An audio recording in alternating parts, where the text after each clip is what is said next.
60 कन्याओं का जन्म हुआ। अलग अलग कल्प में अलग अलग कन्याएं बताई गई। 7 कन्याएं। तो उनमें से एक कन्या है जिसका नाम था सती। इन्हीं सती का विवाह भगवान भोलेनाथ के साथ हुआ।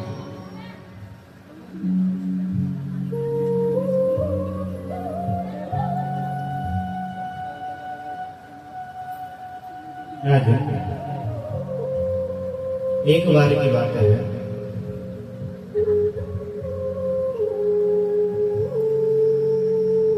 ब्रह्मा जी सोचने लगे,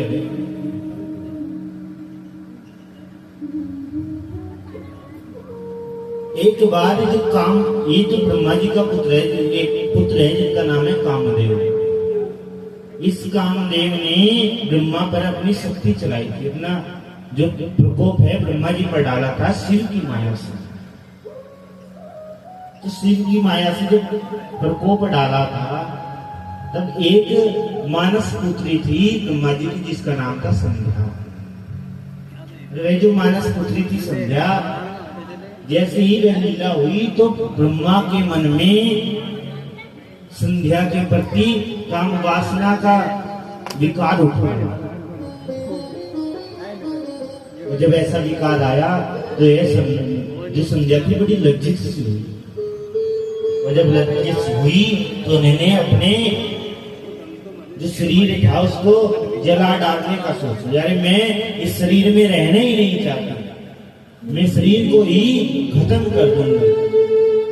जब ऐसा सोचा तो घर से चली गई। और जब घर से चली गई, इनको रास्ते में एक मुनि मिले जिनका नाम था वशिष्ठ मुनि। और वशिष्ठ जी ने इन्हें अनेकों प्रकार से समझाया।